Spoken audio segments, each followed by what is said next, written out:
యోధా పత్రిక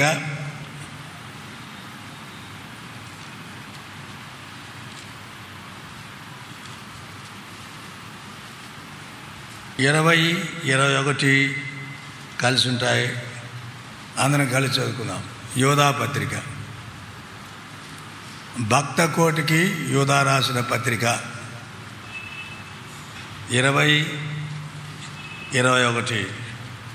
ప్రియులారా, మీరు విశ్వసించు అతి పరిశుద్ధమైన దాని మీద మిమ్మల్ని మీరు కట్టుకొనుచు పరిశుద్ధాత్మలో ప్రార్థన చేయొచ్చు. నిత్య జీవార్థమైన మన ప్రభువు యేసు క్రీస్తు కనికరం కోరు కనిపెట్టుచు దేవుని ప్రేమలో నిలిచినట్లు కాసుకొని ఉండుడి.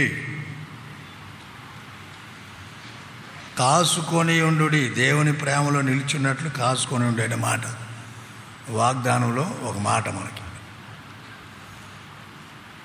ఇందులో 3 విషయాలు ఇంతకుముందే మనం మీకు జ్ఞాపకం చేసినాను. మొదటి విషయం ఏంటి? విశ్వసించు అతి పరిశుద్ధమైన దాని మీద మిమ్మల్ని మీరు కట్టుకొనచ్చు. అది మొదటిది. రెండవది, ప్రభు అయిన యేసు క్రీస్తు కనికరం కొరకు కనిపెట్టుకొనచ్చు. మూడవది, దేవుని ప్రేమలో నిలిచినట్లు కాసుకొని ఉండుడి. కట్టుకొనుడి, కనిపెట్టుకొనుడి, కాసుకొని ఉండుడి. క్రైస్తవ జీవితానికి రక్షించబడిన తర్వాత ఇది అతి ప్రాముఖ్యమైన విషయాలు. చిన్న విషయాలే 3 మన ఆత్మీయ జీవితంలో చాలా అతి ప్రాముఖ్యమైనవి. విశ్వసించు అతి పరిశుద్ధమైన దాని మీద మిమ్మల్ని మీరే కట్టుకొనొచ్చు. మొదటిది. రెండవది, ఏం చేయాలి? కనిపెట్టుకోనాలి. కాసుకొని ఉండడమే చాలు, కనిపెట్టుకోవడం కూడా అవసరమే. కనిపెట్టడం అవసరమే కాదు, కాసుకొని ఉండాలి. ఏం చేయాలా? కట్టుకోవచ్చు, కనిపెట్టవచ్చు. మీరు అనుకున్న గడిలో మనిషి కుమారుడు వచ్చిన కనుక మీరు జాగ్రత్తగా ఉండండి. కాసుకొని ఉండకపోతే ఏం ప్రయోజనం? కట్టబడుతున్నాం, తర్వాత ఏం చేస్తున్నాం? కాసుకొని ఉంటున్నాం, కనిపెట్టుకుంటున్నాం, కాసుకొని ఉండాలి. చూడండి, 2వ పేతురు పత్రిక 3వ అధ్యాయంలో మాట రాయబడింది. పేతురు రాసిన 2వ పత్రిక 3వ అధ్యాయం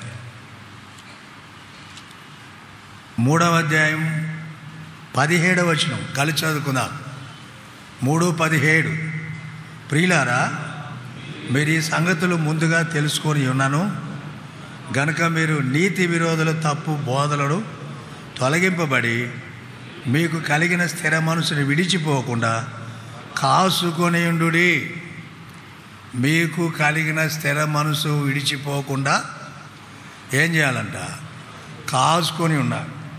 కట్టుకున్నాం, కనిపెట్టుకున్నాం. మూడోది ఏం చేయాలి మరి? కాసుకొని ఉండాలి. దొంగ వస్తాడని దొంగలు పడుతున్నారు, దొంగ వస్తాడని మనకు ఇనికిడే అయింది. వస్తాడేమో భయంతో ఏం చేసాం? బీరువాలు ఉన్నాయి, ఎక్కడెక్కడ దాచుకుని అన్నీ తీసి ఒక టంకుపెట్టెలు పెట్టాం. టంకుపెట్టెలు పెట్టి ఏం చేసాం? మంచం కింద పెట్టాం. మంచం కింద పెట్టావు, బాగా గురకలు పెడతా నిద్రపోయినావు. కనిపెట్టావు, ఇంకేం చేసావు? జాగ్రత్త పడ్డావు, కనిపెట్టావు. ఏం చేయలే? నిద్రపోతున్నావు. వాడికి ఇంకా సులభమైంది దొంగనికి. ఎక్కడే సర్దుకొని పోవడం చాలా కష్టం. ఇప్పుడు ఏమి వానికి కష్టం లేకుండా సులభమైన రీతిగా అన్నీ ఒక దాంట్లో పెట్టి పక్కన పెట్టావు. వాడు రాగానే అది పట్టుకొని లాక్కొని పోతూనే ఉన్నాడు. వరి అంటే వరి లేదు. వాడు చేరబోయే స్థలాల్లో ఇలాంటి దొంగలు ఎలాంటి వాళ్ళు అంటే దొంగలు పోలీసు వాళ్ళు కూడా సంబంధాలు ఉంటాయి. ఇక్కడ ఒక ఆయన ఉన్నాడు, మళ్ళీ నువ్వేమనుకోవద్దు. పోలీసు వాళ్ళకు కూడా సంబంధాలు ఉంటాయి. వీడెళ్ళి పోలీసు వాడికి ఇస్తాడు ఆ బాక్స్, వాడెళ్ళి ఇంకొకరికి ఇస్తాడు, చేరవలసిన స్థలంలో ఈ వెనకున్న పోలీసు వాడు పట్టుకొని ఈడొస్తాడు. ఎవరిని పట్టుకోవాలా? వాడినే పట్టుకోవాలి. ఇట్లాంటి పోలీసు వాళ్ళు కూడా ఉన్నారా బ్రదర్? కాబట్టి ముఖ్యమైనది ఏంటంటే కాసుకొని ఉండాలి. కాసుకోకముందు ఏం చేయాలి? కనిపెట్టుకోవాలి. కనిపెట్టుకోకముందు ఏం చేయాలి? కట్టుకోవాలి. యోధా పత్రిక పాత నిబంధనల విశ్వాసులు అందరూ ఏ రీతిగా వాడు పడిపోయినారు, వారి జీవితాలు ఇక్కడ కనబడుతున్నాయి. వారు ఒకప్పుడు ప్రభు చేత విడుదల పొందిన వారే, కానీ వారు తమ్మును తాము కట్టుకోలేని పరిస్థితుల్లో ఉన్నారు. కట్టుకోలేని పరిస్థితుల్లో ఎన్నో రకాలుగా తమ జీవితాలు నష్టపరుచుకున్నారు. పోయిన వారం కాకుండా అంత ముందు వారం చూసాం. దేవుని ప్రజలు ఇశ్రాయేలు చేసిన పాపాలు 8 ఉన్నాయి. అందులో ఒకటి చూసినాం. ఏంటిదా? ఒకటి వారి అవిశ్వాసం. చూడండి, ఎబ్రీ పత్రిక 3వ అధ్యాయం 19వ వచనం. ఎబ్రీ పత్రిక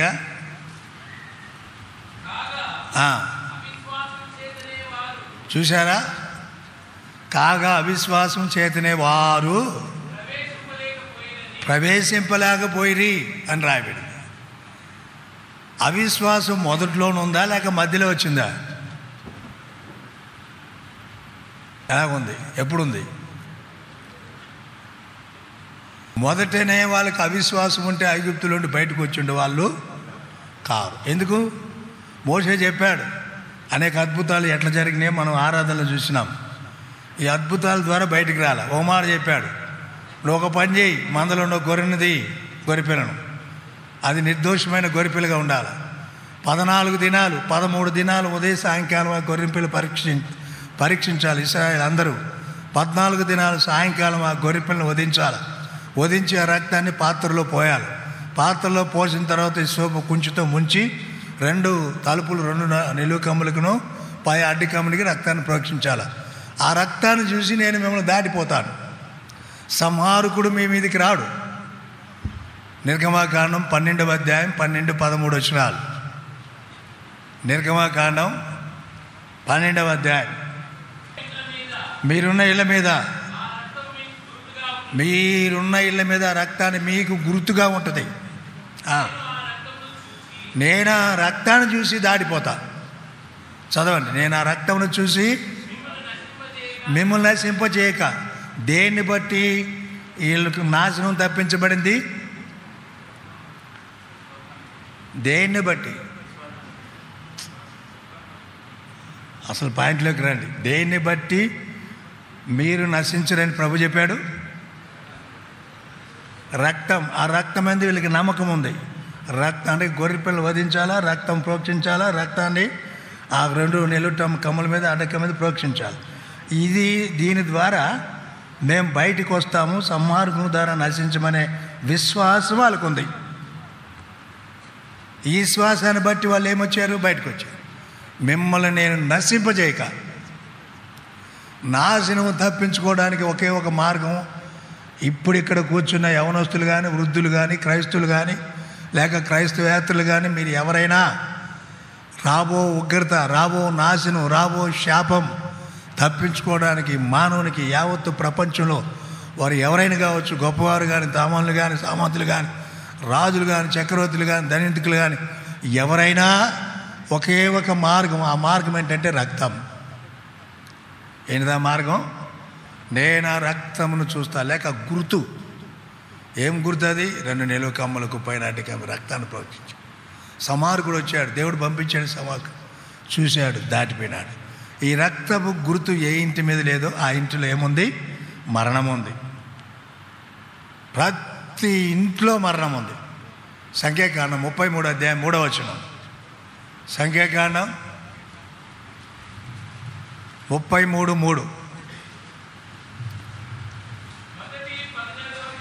మొదటి 15వ దినమున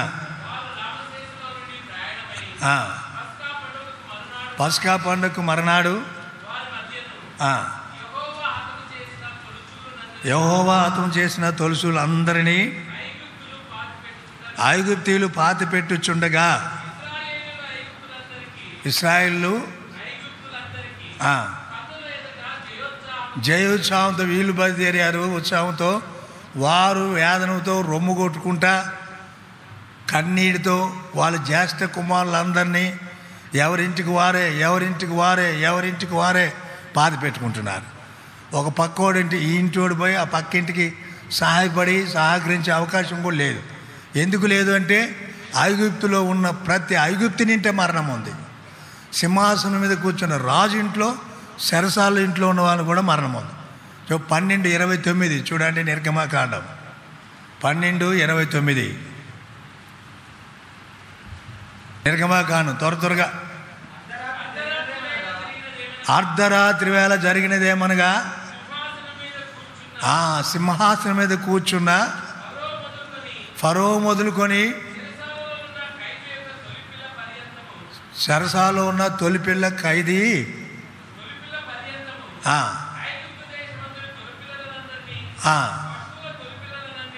అన్నీ చనిపోయినాయి. ఎక్కడ? సింహాసనం మొదలుకొని చెరసాల్లో ఉన్న బానిస బిడ్డలు కూడా చనిపోయినారు. అంత భయంకరమైన తీర్పు దేశం మీదకి వచ్చింది, ఐగుప్తు మీదకి. ఒక్క జ్యేష్ఠుడు మిగిలిన, ఒక్క జ్యేష్ఠుడు. ఇక్కడ చిన్న ఆలోచించండి, ఒక చిన్న మర్మం ఏంటంటే, జ్యేష్ఠుడు అంటే బల ప్రారంభం.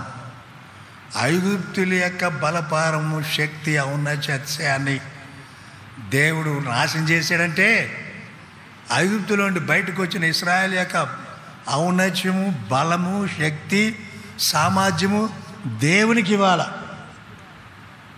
చూడండి, ఆదికాండం మీకు క్లియర్ కావడానికి 49వ అధ్యాయం. జ్యేష్ఠుడు అంటే అర్థమేంటో ఆదికాండం 59 కాదండి, క్షమించండి, 49. ఆదికాండం 49 2వ వచనం. యాకోబు కుమారులారా,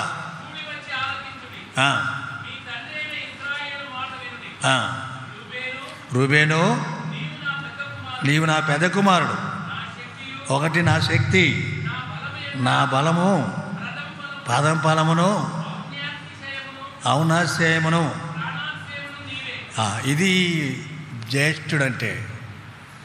ఐగుప్తులో జ్యేష్ఠుల్ని, పశువులను, మనుషులను సంహరించాడంటే, ఇక్కడ దేవుని యొక్క సంకల్పం ఏంటంటే, ఈ రక్తము ద్వారా విశ్వాసము మీద, ఈ రక్తం మీద విశ్వసించి బయటకు వచ్చిన వాళ్ళంతా బలము, శక్తి, ఔన్నత్యము దేవునికి ప్రతిష్ఠించుకోవాలా. అది ఇశ్రాయేలు ప్రజలు చేయలే. ఐగుప్తులో నుండి బయటకు వచ్చారు, రక్తాన్ని చూశారు, విశ్వసించినారు. ఈ రక్తం ద్వారా దేవుడు మమ్మల్ని తీసుకెళ్తాడు, ఆ నమ్మకం ఉంది. ఆ తర్వాత వారికి మార్గంలో, వారి యాత్ర జీవితంలో ఎదురైన మార్గంలో వారికి ఆ నమ్మకం లేదు. సంఖ్యాకాండం 33వ అధ్యాయంలో వారు మజిలీలు 42 ఉన్నాయి. 42 మజిలీలు అంటే స్థలం నుండి స్థలం, స్థలం నుండి స్థలం, స్థలం నుండి స్థలం, 42 మజిలీలు. ఈ మజిలీల్లో దేవుని యందు వారికి నమ్మకం విశ్వసించలా.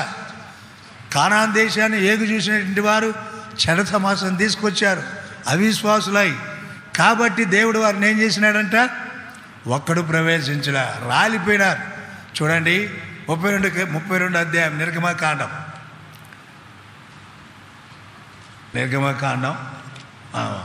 సంఖ్యాకాండం 32. సంఖ్యాకాండం దయచేసి జాగ్రత్తగా 12వ వచనం, 13వ వచనం, 14 13, 14 చదవండి.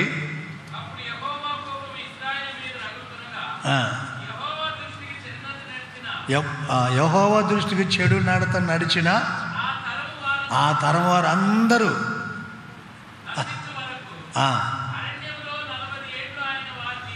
అసలు వాస్తవంగా వాళ్ళని ఐగుప్తులో ఉండి రక్తం చేత విమోచించి ఆ గుర్తు చూసి బయటికి తీసుకొచ్చింది నశింపజేయడానికా? నశింపజేయాలని ఆలోచించి ఎందుకు తీసుకురావాలా? నశింపజేయడానికో నశింపజేయాలని ఆలోచన లేదు. కానీ వారి నాశనానికి, వారి మరణానికి, ఐగుప్తులు రాలిపోవడానికి కారణం వారి అవిశ్వాసమే. రోమపత్రిక 14:23 విశ్వాసం కానిదేది అది పాపం. రోమపత్రిక 14వ అధ్యాయం 23 వచనం. రోమిలికి రాసిన పత్రిక 14:23 త్వరగా చదవండి. ఇంతసేపు చదివేట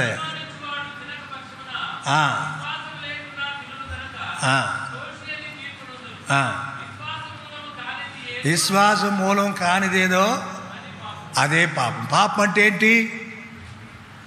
విశ్వాసం లేకపోవడమే పాపం. ఇప్పుడు ఏం పాపం చేసినారు?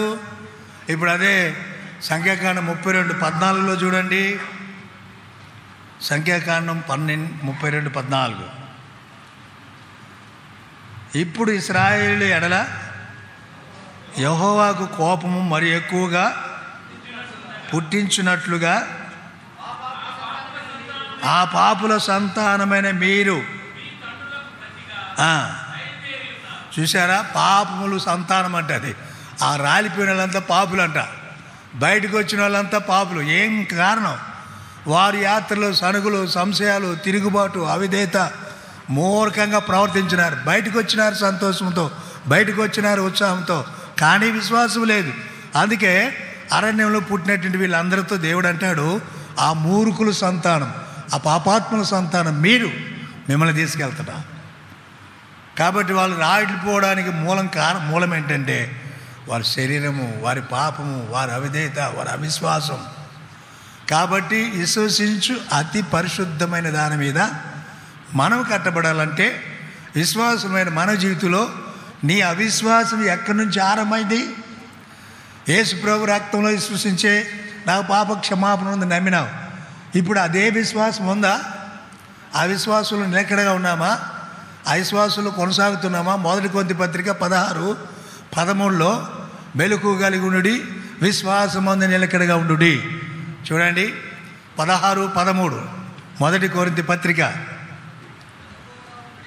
మెలకువగా ఉండుడి, విశ్వాసమందు ఏమైండుడి?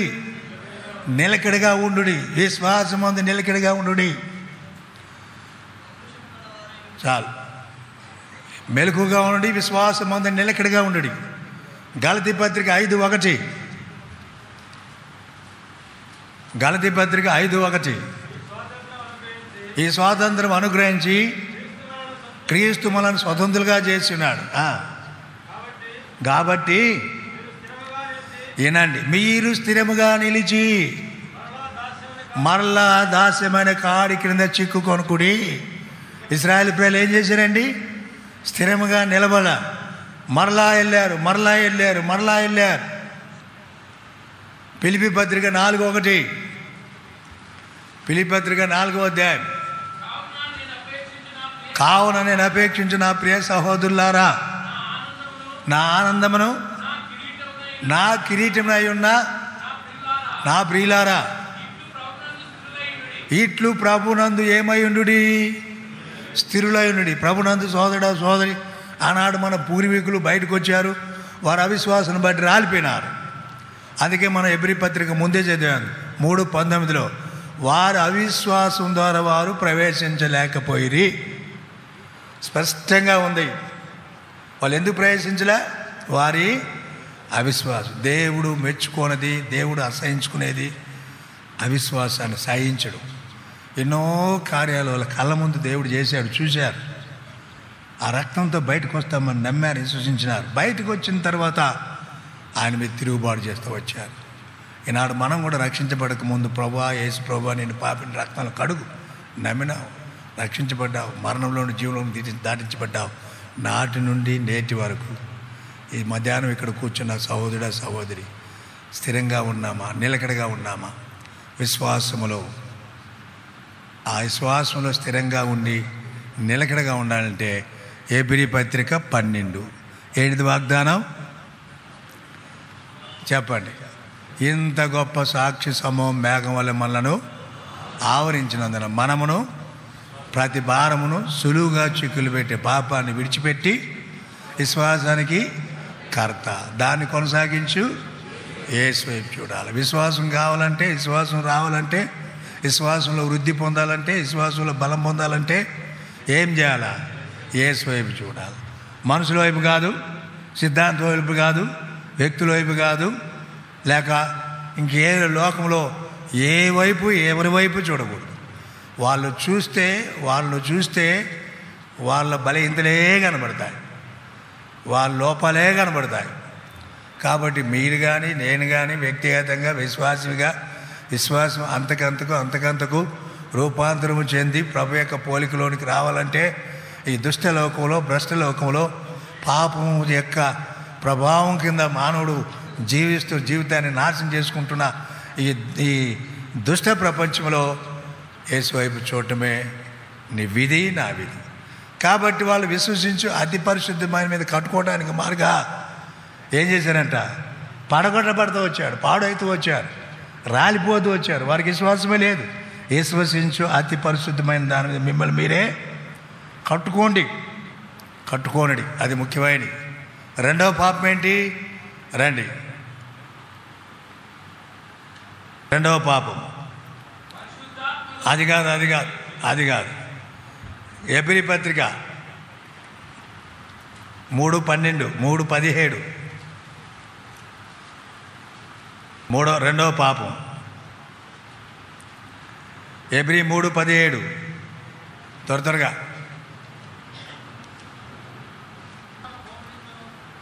ఎబ్రీ పత్రిక 3:17 వచనం చెప్పండి, చదవండి త్వరగా.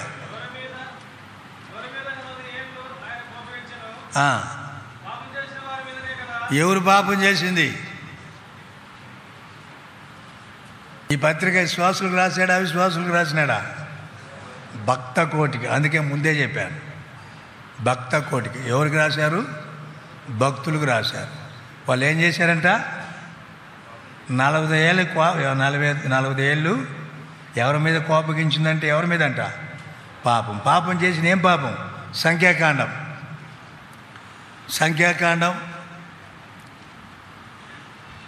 దయచేసి గమనించండి. సంఖ్యాకాండం 14వ అధ్యాయం 40 నుండి సంఖ్యాకాండం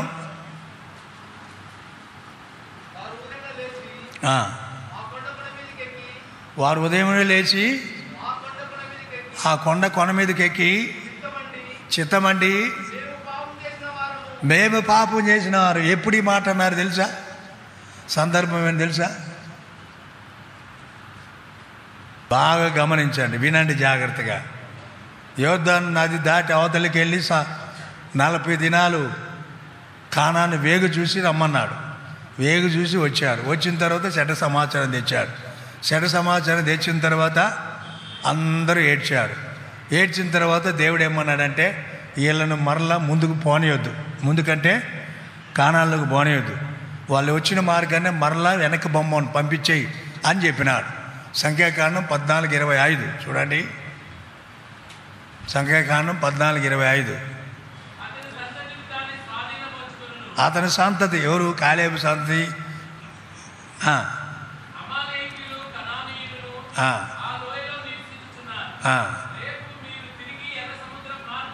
ఏ మార్గాన్ని వచ్చినారు? కర్ణాకర్ ఆ మార్గాన్ని వచ్చారు యోర్దాను నది దగ్గరికి. అక్కడి నుంచి ఏమంటున్నాడు దేవుడు? వారి అవిశ్వాసాన్ని బట్టి మరలా వెళ్ళిపోమన్నాడు వెనక్కి. ఎక్కడికి? ఎర్ర సముద్ర మార్గం.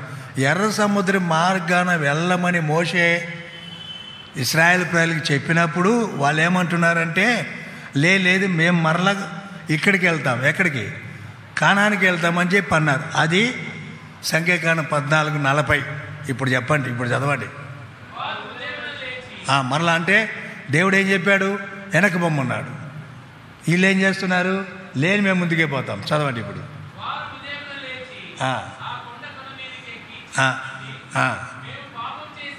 ఏం పాపం చేశారు చెప్పండి? ఏం పాపం చేశారు? దేవుడు చెప్పింది చేయాలి. వెనక్కి పొండరా అది దేవుడు కనికరమని ఉండేది. దేవుడు చెప్పినా వెళ్ళిపోండ్రని చెప్పినా లేదు మేము వాళ్ళ ముందుకే. మేము పాపము చేసిన వారం. చదువు. అది ఇప్పుడు కాదు వెళ్ళేది, అప్పుడే వెళ్ళి ఉండాలా. ముందు బొమ్మన్నాడు కదా. కాలేబు యెహోషువలు తెచ్చిన ఆ వర్తమానమే వీళ్ళు తెచ్చి ఉంటే అందరూ వెళ్ళి ఉండేవాళ్ళు యోర్దాను అవతలికి. చెడ సమాసం చేసి కలవరం కలిగించి మళ్ళీ వెళ్ళిపోండ్రా ఎర్ర సముద్ర మార్గాన్ని వెనక్కంటే అట్లా కాదు, మేము అక్కడికి వెళ్తాం. ఎక్కడికి వెళ్తామంట? యెహోవా చెప్పిన తలండి. చదవండి. యెహోవా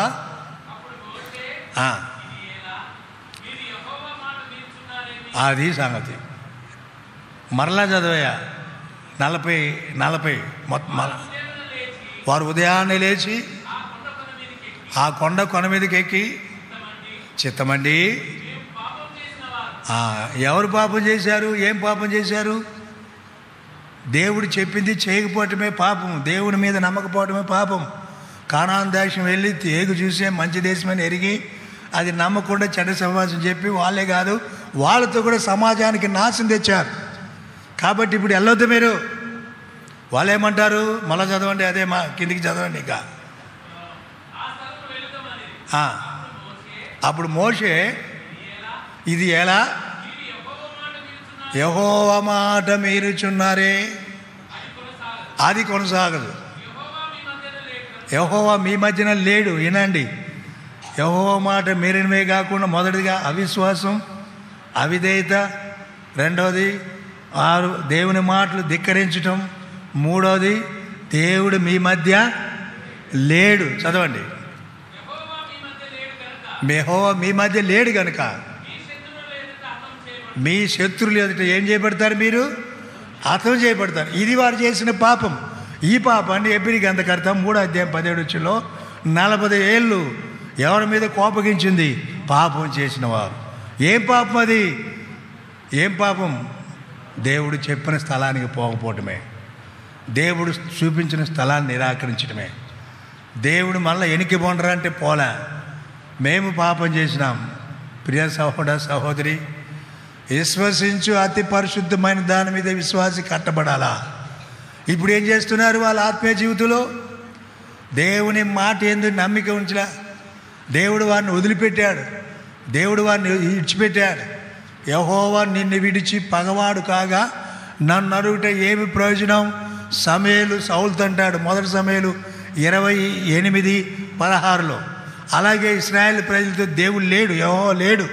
ఏం కారణం? ఆయనకి వ్యతిరేకంగా పాపం చేసినాడు. ప్రియ సహోదర సహోదరి, రక్షించబడి నేను సంవత్సరం నుంచి దేవుని ఇంటికి వస్తున్నప్పటికీ ఒకప్పుడు విశ్వాసి, సజీవమైన విశ్వాసి, అనేక విషయాల్లో తూసే తప్పకుండా నిస్సహాయంగా నిస్సందేహంగా ప్రభు మాట మీద లక్ష్యం ఉంచావు, నమ్మావు, విశ్వసించినావు. దేవుడు ఏం చెప్తే చేయడానికి తీర్మానం చేసుకున్నావు, అప్పగించుకున్నావు. ఈనాడు మన క్రైస్తవ జీవితం ఎలా ఉంది? కాబట్టి ఆ తరవారు రాలిపోవడానికి కారణం. అందుకే యూదా అంటాడు, వాళ్ళ వల్లే కాదు, విశ్వసించే నీవు ఒక విశ్వాసి. ఏదైతే విశ్వసించావో ఆరంభంలో ప్రభు దగ్గరికి వచ్చినప్పుడు దాని మీద ప్రతిదినం కట్టబడచ్చు. ఏం చేయాలా? కట్టబడచ్చు. అబ్రాహాం జీవితంలో మెట్టుకు కల్దీలనే దేశంలో ఊరైన పట్టణం ఉన్నప్పుడు ప్రభు దేవుడు మాయంగలిగిన ప్రత్యక్షమై పిలిచినాడు. ప్రతి అధ్యాయంలో చూస్తే ఆయన విశ్వాసులు వృద్ధి పొందుతూ వచ్చాడు. 11వ అధ్యాయం, 12వ అధ్యాయం, 13వ అధ్యాయం, 14వ అధ్యాయం, 15వ అధ్యాయం, 16వ అధ్యాయం. 16లో కొద్ది తప్పినాడు, 15లో, 18లో. ఈ రీతిగా తన జీవితంలో మెట్టుకు విశ్వసించు అతి పరిశుద్ధమైన దాని మీద తన్ను కట్టుకొనుచు దేవునికి ఎంతో సన్నిహితుడిగా సమీపంగా దేవుని వల్ల విశ్వాసులకు తండ్రి అని పిలువబడే స్థాయిలోకి వచ్చాడు అబ్రాహాం. విశ్వాసం నేర్చుకోవాలంటే ఆయన దగ్గరికి పోవాలి. తన తలంపు ఏంటంటే, సహోదర సహోదరి, ఒకప్పుడు విశ్వాసి, దేవుడికి చెప్పిన మాట అంతా నమ్మినాం చిన్నపిల్లలాగా. ఒకప్పుడు దేవుడు ఏం చెప్పాడో అది చేసినాం, వెనకాడలా ఆయన మాట మీద లక్ష్యం ఉంచినాం. ఇప్పుడు మన సంగతి ఏంటి? కానీ తలంపు ఏంటంటే, పడిపోయిన పతనంలో ఉండి కూడా విశ్వాసులమని నెగ్గించుకుంటున్నాం. ఇప్పుడు మనకి విశ్వాసం లేదు, దేవుడు చెప్పింది చేయట్లేదు. కానీ ఇప్పుడు మనం ఎలాగున్నాము? విశ్వాసులాగే ఉన్నాం. ఎలాగున్నా మనం పరీక్షించుకోవాలా, మనం పరిశీలించుకోవాలా. నాలో అవిశ్వాసం ఉందా? నా ప్రభువుని నమ్ముకుంచాను, అనుమానం లేకుండా, అవిశ్వాసం లేకుండా, ఏమాత్రం కూడా నా ప్రభువు యొక్క విశ్వాసతను శంకించకుండా నేను ప్రభువులో ఉన్నాను. ఇది ముఖ్యమైనది. ఇలాగనే మన జీవితాలు ప్రతిదినము ప్రభు వచ్చేంత వరకు ఏం చేయబడుతూ ఉండాలా? కట్టబడుచు ఉండాలి. ప్రభునందు సోదరుడా, ఒకసారి ఆలోచించు. ఆత్మీయంగా ఈనాడు దేని మీద కట్టబడుతున్నాం? నీ విశ్వాసం ఎవరి మీద ఉంది? నీ విశ్వాసం ఏ సిద్ధాంతం మీద ఉంది? నీ విశ్వాసం ఏ వ్యక్తుల మీద ఉంది? నీ విశ్వాసం ఎలాంటిది? ఒకసారి ఆలోచించాలి. దేని మీద నిన్ను కట్టుకుంటున్నావు? కట్టుకోవాలంటే ఏం చేయాలి? అవిశ్వాసాన్ని పడగొట్టాలి.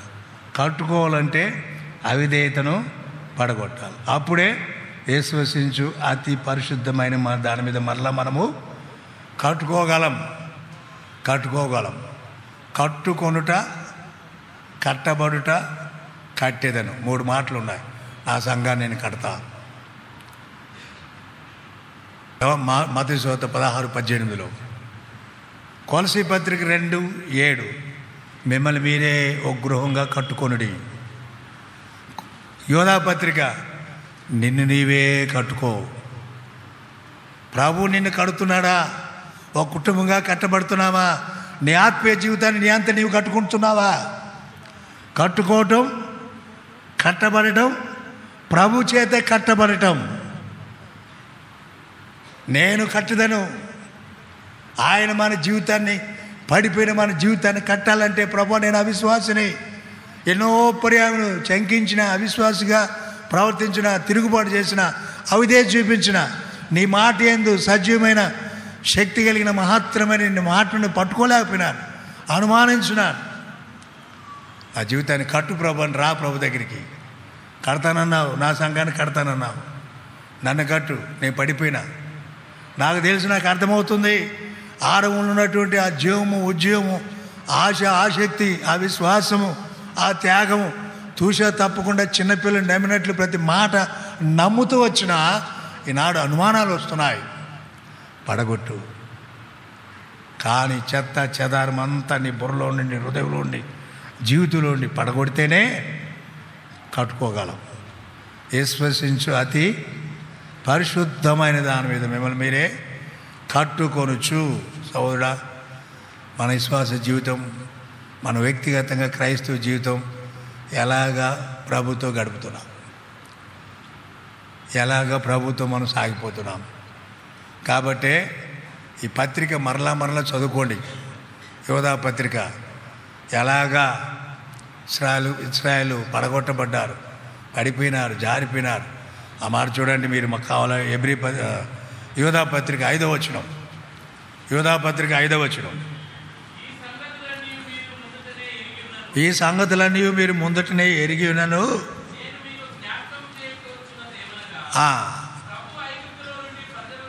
ప్రభు ఐగుప్తులో నుండి ప్రజలను రక్షించినను. చూసారా ఎవరంటే వాళ్ళు? ప్రభు ఐగుప్తులో నుండి ప్రజలను రక్షించినను. ఎవరు వాళ్ళు? రక్షించబడిన వారు. మరలా ఏం కాలేదంట. ఎందుకు నమ్మలా? ఏం కారణం? 3వది చూడండి. 1 కొరింథీ పత్రిక పడగొట్టబడవలసింది. 3వదిగా కొరింథీ రాసిన 3 పత్రిక, ఎబ్రీ పత్రికలో, ఎబ్రీ పత్రిక 3:18. ఎబ్రీ పత్రిక 3:18.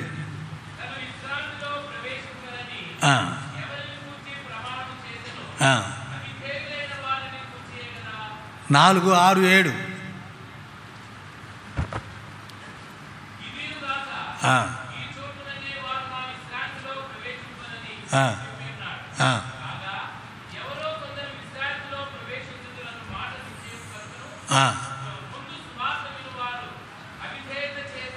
అవిధేయత చేత 11వ వచనం.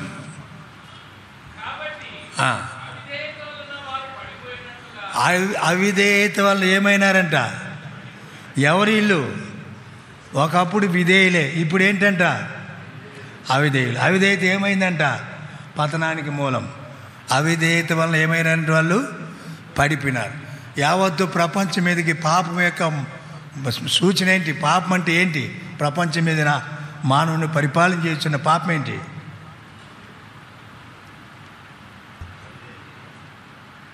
రోమపత్రిక 5:19 చదవండి. రోమపత్రిక 5:19.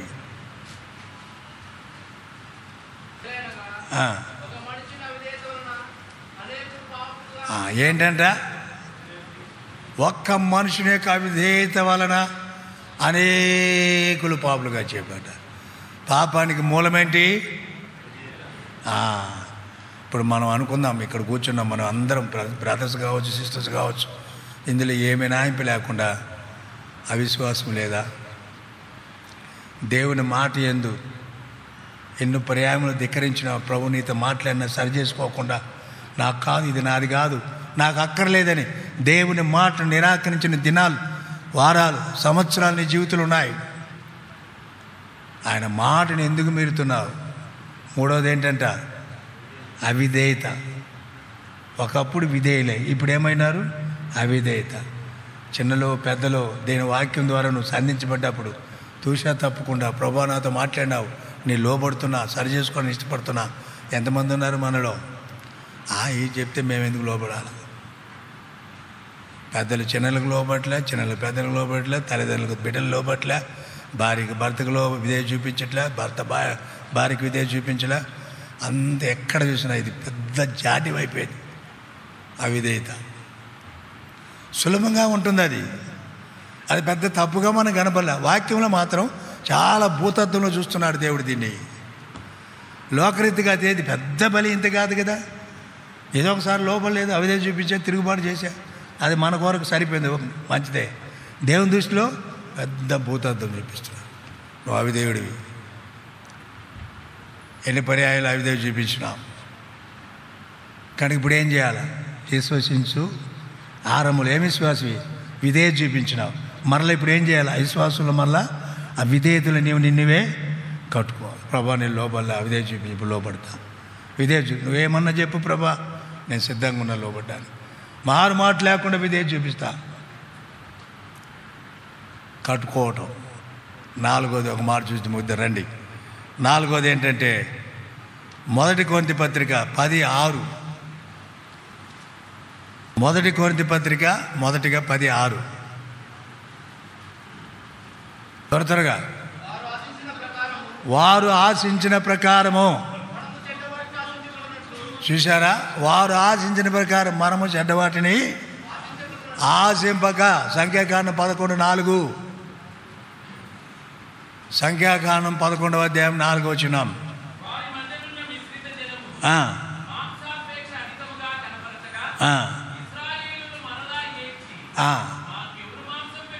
ఏం కావాలంట? అది దేవదూతల ఆహారం ఇచ్చాడు. కీర్తనలు 78వ కీర్తన 25వ వచనంలో పరలో మన్నా దేవదూతల ఆహారం, ఆకాశ ధాన్యం అని రాయబడింది. అదే వచనాల్లో ఆకాశ ధాన్యం అంట, మన్నా అంట, దేవదూతల ఆహారం అంట. వాళ్ళకి ఏం కావాలి మరి? మాంసం కావాల. చెడ్డదాన్ని ఆశించారు. 78వ కీర్తన 78:18 వచనం. వారు ఆశ కొలది ఆహారమును అడుగుచు. చూశారా? ఆశ అనేది ఎక్కడికి తీసుకెళ్ళింది? శోధించడానికి. ఏముంది? యాకోబు పత్రిక 1వ అధ్యాయంలో దురాశ గర్భము ధరించి పాపమును కనగా పాపం పరిపక్వమై మరణమును కలిగిన. దురాశ, ఆశ, దురాశ. కీర్తన 106:14. అరణ్యములో వారు బహుగా ఆశించిరి. ఎడారిలో దేవుణ్ణి. ఆశ అనేది ఎక్కడికి తీసుకెళ్తుంది? సజీవుడైన సర్వశక్తి కలిగిన దేవుణ్ణి శోధించే పాపం అది ఈ ఆశ.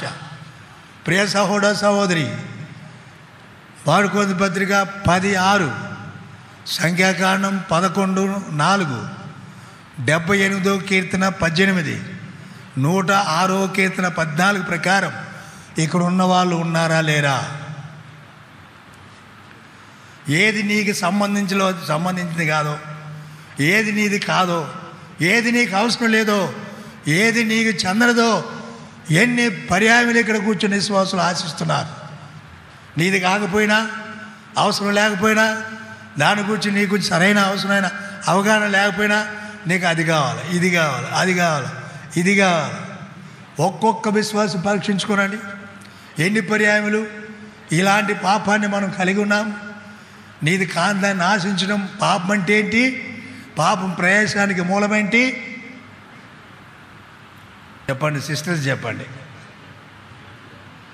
పాపం అంటే ఏంటి? పాపానికి మూలమేంటి? పాపం అంటే ఏంటంటే నీది కాందాన్ని ఆశించటమే పాపం. అవ్వ ఏం చెప్పింది? దేవుడు ఏం చెప్పాడు? ఇది వద్దు, ఇది తిను. అవ ఆశించింది ఏంటి? తన కొరకు దేవుడు దేన్నైతే నియమించలేదో దానినే అవ్వ ఆశించింది. ఏంటి పాపం ఇప్పుడు చెప్పండి?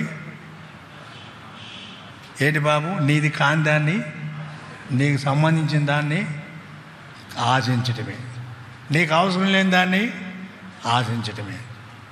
ఎన్ని పర్యాయం విశ్వాసులుగా, యవనస్తులుగా ప్రత్యేకంగా గుర్తుపెట్టుకో. నీ జీవితాన్ని పాడు చేసుకుంటున్నావు, నాశనం చేసుకుంటున్నావు. యవనస్తురాలా, నీకు నీ తల్లిదండ్రులు ఎంత ఆశ మక్కువ కలిగి ఉన్నా నీ ఎడల నీ జీవితాన్ని నాశనం చేసుకుంటున్నావు. నీకు కాంతి, అవసరం లేని దాన్ని ఆశించి ఎప్పటికే నాశనమైనావు. ఇంకెంతకాలం కొనసాగుతావు ఆ స్థితిలో? తల్లిదండ్రులు నీ కొరకు ప్రార్థన చేసి నీ విషయమే ఎన్నో ఉన్నతమైన తలంపులు కలిగి ఉన్నారు. కానీ యవనస్తులు, ఆరాధనలో బ్రదర్ చెప్పాడు, 80% యవనస్తులు బైబిల్ ముట్టట్లేదంట, క్రైస్తవులు. ఈనాడు క్రైస్తవులే కాదు, విశ్వాసులు కూడా అని చెప్పేది మేము ఎందుకు తీయాలి? వింటున్నానుగా, బైబిల్ తెరవడమో ఎంత భారంగా ఉంది నీకు. కాబట్టి ఏముంది బైబిల్లో? ఏం చేస్తున్నా? ఆశించుట. వారు చెడ్డదాన్ని దేన్ని ఆశించారంట? చెడ్డదాన్ని ఆశించి. ఇది పడగొట్టాలి కదా మరి.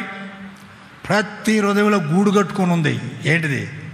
తమకు చెందిన దాన్ని, కాని దాన్ని ఆశించటం. ప్రతి ఒక్కొక్కరిలో. నీ జీవితాన్ని ఎంత నాశనం చేసుకుని నష్టపరుచుకుంటున్నావు, దేవునికి ఎంత దూరం అవుతున్నావు. క్రమక్రమైన ప్రార్థనలే, ఆరాధనలే, సాహసంలా, దేవుని సన్నిధిలా, మోకాళ్ళ మీద ప్రార్థనలే, వాక్యం చదవట్లే, చదివిన నీకు బురకెక్కట్లే, మెంటల్ వస్తుంది, అర్థం కాలే. ఎందుకు అర్థమవుద్ది? లోపల చెడ్డదుంటే, చెడ్డ ఆలోచనలు, చెడ్డ తలంపులు, చెడ్డ కోరికలు, చెడ్డ మాటలు, చెడ్డ తలంపులు లోపల గూడు కట్టుకొని ఉంటే ఎందుకు అర్థమవుద్ది? బైబిల్ మీద ఆశ ఎందుకు ఉంటుంది? బైబిల్ మీద మక్కువ ఎందుకు ఉంటుంది? దేవుని ఇంటి మీద ఆశ ఎందుకు ఉంటుంది? మొన్న ఒక ఆయన ప్రార్థన చేస్తున్నాడంట, బైబిల్లో చెడ్డ మాటలు ఉన్నాయంట, మంచి మాటలు ఉన్నాయంట. నా బైబిల్లో లేదు, ఏమి లేదు. చెడ్డ అనే మాట లేదు. 66 గ్రంథాలు, ఎక్కడ చెడ్డది లేదు. మధురమైనది. విశ్వాసం ద్వారా వాక్యం స్వీకరించి అది నీ జీవితానికి ఆనందం, ఆశీర్వాదం, క్షేమము, సంరక్షణ, పవిత్రత, బలము, క్షేమాభివృద్ధి, హెచ్చరిక, ఆదరణ కలిగించే సత్యం కలిగిన వాక్యం. చెడదలేదు ఇక్కడ. ఈ వాక్యం స్వీకరించు సదుద్దేశంతో. స్వీకరించాలంటే లోపల చెడుకు పోవాలి. చెడ్డదాన్ని ఆశ్రయించు, దాన్ని పడగొట్టు. విశ్వాసం ద్వారా మరల కట్టుకునే జీవితాన్ని విశ్వసించు, అతి పరిశుద్ధమైన దాన్ని కట్టుకో. ఈ దేవుని వాక్యం ఏముంది బైబిల్లో? ఏముంది? దేవుని వాక్యం సజీవం గలదై, బలం గలదై, ఎటువంటి కటకం కంటే ప్రాణాత్మ కీళ్ళు మూలుగులను, హృదయం యొక్క తలంపులను ఛేదించేది. యోహాను సువార్త 6:63, నేను మీతో చెప్పుచున్న మాటలు ఆత్మయు జీవమైనవి. అపోస్తుల కార్యములు 13:26, ఇశ్రాయేలుకు జీవవాక్యము ఇచ్చినవాడు. ఈ మాటలు చెడ్డది ఎక్కడ ఉంది బైబిల్లో? ఈ మాటలు ప్రతి విశ్వాసిని, ప్రతి వ్యక్తిని కాల్చేది, మంట. వాక్యం ఏంటి? నా మాట అగ్ని వంటిది కాదా, బండను బద్దలు చేసి సుత్తి వంటిది కాదా. 23 ఇర్మియా 29. బండ, సుత్త, అగ్ని కాల్చేస్తే చెత్త చెదారమంతా. కఠినత్వాన్ని పగలగొట్టేది. మధురమైనది. నీ వాక్యం జుంటు తేనె దారుల కంటే మధురమైనది. ఈ వాక్యం నీలో పనిచేయాలి. ఈ వాక్యం దగ్గరికి నువ్వు రావాలి. ఈ వాక్యం నీలో పని చేయాలంటే సోదరుడా, ఏది చెడ్డగా ఉందో, చెడుగా ఉందో దాన్ని పడగొట్టి ముందు. దేవా, పడిపోయినాను, నాది కాదు దాన్ని ఆశించినాను, నా జీవితాన్ని పాడు చేసుకున్నా, వ్యక్తిగతంగా ఆత్మీయంగా పడగొట్టు. నన్ను కట్టు, నన్ను క్రమపరచు, నన్ను కట్టు, నా సంఘాన్నే కడతా. యెరూషలేమును కట్టువాడు ఆయన, కట్టేది ఆయన. కట్టాలంటే పడగొట్టుకొని పోవాలయ్యా. నేను చెడ్డదాన్ని ఆశించిన ప్రభా, దాన్ని తొలగించేయి. అదే పడగొట్టడం. అప్పుడు ఏం చేస్తాడు ఆయన? దాన్ని తీసేస్తాడు, కడతాడు. విశ్వాసం, జీవంతో. విశ్వసించు అతి పరిశుద్ధమైన దాని మీద మిమ్మల్ని మీరు కట్టుకోవచ్చు. ఎందుకు కట్టుకోవాలా? ఆనాడు ఇశ్రాయేలీయులు బయటకు వచ్చారు, కానీ విశ్వసించు అతి పరిశుద్ధమైన దాని మీద తాము కట్టుకోలేదు కాబట్టి అరణ్యములు వాళ్ళు ఏం చేయబడ్డారు? రాలిపోయినారు. ఐగుప్తులోని ప్రభు వారిని రక్షించినా రాలిపోవటానికి కారణం ఏంటంటే, ఆ ఐగుప్తులో ఉండగా ఆ రక్తమందు సృష్టించి బయటకు వచ్చిన వాళ్ళు దాని మీద ప్రతిదినం తమ జీవితాలు కట్టుకోవడానికి మారుగా లేనిపోని ఆశలు కోరికలతో నింపబడి రాలిపోయినారు, పొట్లాలు రాలిపోయినట్టు. ఈ చివరి దినాల్లో మనం రాలిపోకూడదని ఈ వాగ్దానం దేవుడు మనకిచ్చాడు. కాబట్టి కనిపెట్టుకోకముందు కట్టుకోవడం అవసరం. కట్టుకోకముందు మన జీవితంలో కాందాన్ని చెప్పండి ఏం చేయాలా? పడగొట్టడం ఎలాగ? ప్రభువా, నా జీవితంలో కాంతి ఉంది, అవిశ్వాసం ఉంది, అవిధేయత ఉంది, చెడ్డది ఉంది, పాపం ఉంది, కలిగించి క్షమించి రక్తంలో కడుకు. నా క్రైస్తవ జీవితాన్ని ఆత్మీయంగా ఎక్కడ పోగొట్టుకున్నానో, ఎక్కడ పడినానో అక్కడికే నన్ను కనికరించు. ఎక్కడ పడితేవో జ్ఞాపకం చేసుకొని మారు మనసు పొంది ఆ మొదటి క్రియలు చేయి. ప్రకటన 2:5 చదవండి. ప్రార్థన గ్రంథం 2వ అధ్యాయం 5వ వచనం. అది ఏ స్థితిలో నుండి పడితేవో, మొదట నీ స్థితి వేరు, నీ అంతస్తు వేరు, ఆత్మీయ స్థాయి వేరు. దేవుని సన్నిధి అనుభవిస్తున్నావు, ముఖంలో ప్రకాశం వెలుగుంది, విజయం ఉంది, సంతృప్తి ఉంది, సంతోషం ఉంది, ప్రభు కొరకు పౌరుషం రోషం ఉంది. పాపం చూసి పారిపోయినావు, ఇప్పుడు లేదు, పడిపోయినావు. కాబట్టి చదవండి, నువ్వు ఏ స్థితిలో నుండి, అంటే ఒక స్థితి ఉంది నీకు, ఆరంభంలో ఒక ఆత్మీయ అంతస్తు స్థాయిలో ఉన్నావు. ఇప్పుడు అంటాడు, నీవు ఏ స్థితిలో నుండి పడితేవో, అది పడటమే కాదు, పడటం తెలుసు కానీ జ్ఞాపం చేసుకోవడం, ఎక్కడ పడ్డావు, ఎప్పుడు పడ్డావు, ఎందుకు పడ్డావు అది తెలీదు. పడిపోయినాను మంచిదే, ఎప్పుడు పడ్డా, పడటానికి మూలమేంటి, ఎవరి కారణం, ఏ పాపాన్ని బట్టి పడిపోయినా, నువ్వు ఏ స్థితిలో ఉండి పడితేవో దాన్ని జ్ఞాపం చేసుకొని మారు మనసు పొంది ఆ మొదటి క్రియలు చేయము. అట్లు చేసి నువ్వు మారు మనసు పొందేనే సరే, లేని ఎడల నేను నీ వద్దకు వచ్చి నీ దీపస్తంభం దాని చోట నుండి నీ దీపస్తంభం తీసేస్తాను. ఎంత తీవ్రమైన హెచ్చరిక సహోదరి, ఎవరొస్తురాలా, ఎందుకు కాలాపం చేస్తావు? పడిన స్థితిలో కొనసాగుతావు. బాగానే ఉన్నానని సమర్థించుకుంటే ఎందుకు పోతావు? నీ నష్టానికి నువ్వే కారుకురాలు ఉండవద్దు. రా, దేవుని దగ్గరికి రా, దీనుడికి రా, తగ్గించుకుంటురా. ఎంతోమంది ప్రముఖులు వచ్చినారు, ప్రభు తప్పిపోయినా ఆమె దృష్టిలో. ఎప్పుడైతే పడగొట్టబడతామో మన జీవితం లోపల, అప్పుడు కట్టబడతాం, అప్పుడు దేవుడు మన పని చేస్తాడు. దేవుని వాక్యంలో మాట నెహెమ్యా గ్రంథం 1:3, యెరూషలేము ప్రాకారమును పడిపోయినాయి, గుమ్మములు కాల్చబడ్డాయి. అయితే 4వ అధ్యాయంలోకి వచ్చిన తర్వాత యెరూషలేమును వారు కట్టుచుండగా అని రాయబడింది. ఒకప్పుడు పడిపోయింది, ఇప్పుడు ఏమైంది? కట్టబడుచున్నది. 1, 3, 4, 6 నెహెమ్యా గ్రంథం చూడండి. 1, 3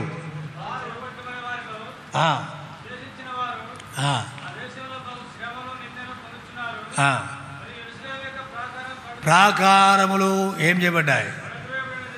ప్రాకారం ఏం చేయబడింది? పడద్రోయబడింది. మొదటిది కాల్చివేయబడ్డాయి, పడద్రోయబడ్డాయి. ఏం పడద్రోయబడ్డాయి? ఏం పడద్రోయబడ్డది? యెరూషలేము యొక్క ప్రాకారం ఏమైంది? ప్రాకారం అనేది 3 విషయాలు జ్ఞాపం చేస్తుంది. మొదటిది భద్రత, రెండవది ప్రత్యేకత, మూడవది సాక్ష్యం.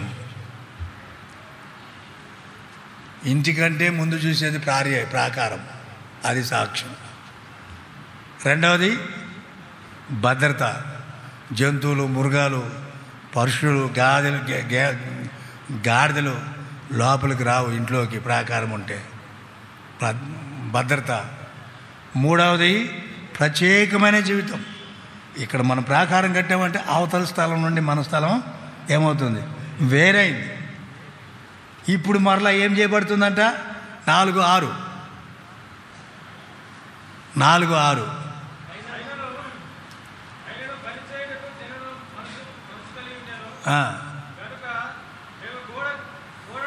గోడ కడుతున్నాం, పడగొట్టబడకుండా కట్టబడదు. అర్థమైందా? విశ్వసించు అతి పరిశుద్ధమైన దాని మీద మళ్ళీ మనమే కట్టుకోవాలి. రే సహోదరి, చివరి దినాల్లో ఒక్కసారి ఆలోచించాను. ఆ ప్రాకారం చూసాము, గుమ్మలు కూడా చూడండి, మీకు అర్థమవుతుంది గుమ్మములు అంటే ఏంటి. 87వ కీర్తన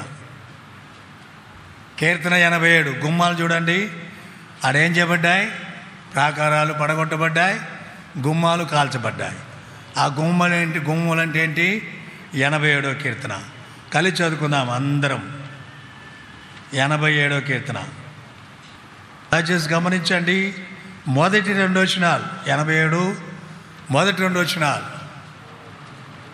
ఆయన పట్టణపు పునాది పరిశుద్ధ పర్వతుల మీద వేయబడి ఉన్నది. యాకోబు నివాసముల కంటే సియోను గుమ్మలు యెహోవాకు ప్రియమైనవి. యాకోబు నివాసముల కంటే సియోను గుమ్మలు. ఇప్పుడు నేమే 1:3 ఏం చదివినాం? ప్రాకారం పడద్రోయబడింది, గుమ్మాలు కాల్చబడ్డాయి. గుమ్మములు ఏంటంట?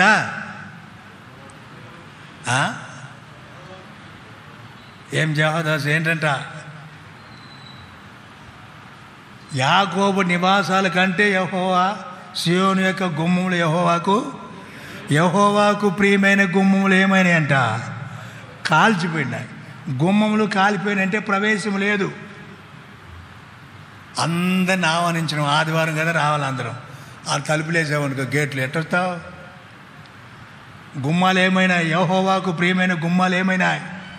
ప్రియ సహోదరుడా సహోదరి, ఈనాడు నీ ఆత్మీయ జీవితంలో ఎక్కడెక్కడ ఏ సందర్భంలో ఏ రీతిగా ఇతరులకు మాదిరికరంగా నిన్ను బట్టి అనేకులు దేవుని ఇంటికి వచ్చి వాళ్ళు ఆగిపోయినారంటే కారణం ఏంటంటే గుమ్మాలు కాల్చబడ్డాయి. జీవితం శిథిలావస్థ ఉంది, పడిపోయిన స్థితిలో సాగిపోతున్నాం, బాగానే ఉన్నామని సమర్థించుకుంటా. దేవుడిచ్చే అవకాశం ఇది. ప్రభు దగ్గరికి వచ్చి దీనుడిగా తగ్గించుకుని, ప్రభు నన్ను కట్టు, మరలా అతి పరిశుద్ధమైన దాని మీద విశ్వసించు, మనం కట్టుకోవడం. నీకు నీవే నీ స్థితిని ఒకసారి ఆలోచించి వెనకెళ్ళు, మళ్ళా ముందుకు రా. నేను పడిపోయినా, నాలో అవిశ్వాసం, నాలో పాపం, నాలో అవిధేయత, నాలో చెడ్డవి ఉన్నాయి. చెడ్డ ఆలోచన, చెడ్డ తలంపులు, చెడ్డ మాటలు, చెడ్డ ఉద్దేశాలు, పైనుండి కింద వరకు చెడిపోయినాను, నిలువెల్లా చెడాను. ప్రియ సహోదరి, నువ్వు కట్టబడకుండా కాసుకొని, చెప్పండి, కట్టబడకుండా కనిపెట్టుకొని ఉండలేవు. కనిపెట్టకుండా రాక ఎదురు చూడాలంటే కట్టబడాలా? ఏం చేయాలి మరి? కాసుకోవాలా? అప్పుడు కనిపెట్టుకో. కాబట్టి చివరి దినాల్లో ఉన్నాం. దేవుడు మన యందు కరుణ చూపించి, మనం ఎక్కడెక్కడ ఏ సందర్భంలో ఎప్పుడు పడిపోతాము అనే విషయం ప్రభు జ్ఞాపకం చేసి, ఒప్పింపజేసి, తిరిగి మనం పునఃప్రతిష్ఠించబడ్డానికి, ప్రభుకు అనుకూలమైన జీవితం జీవించడానికి ప్రభు సహాయం చేయండి.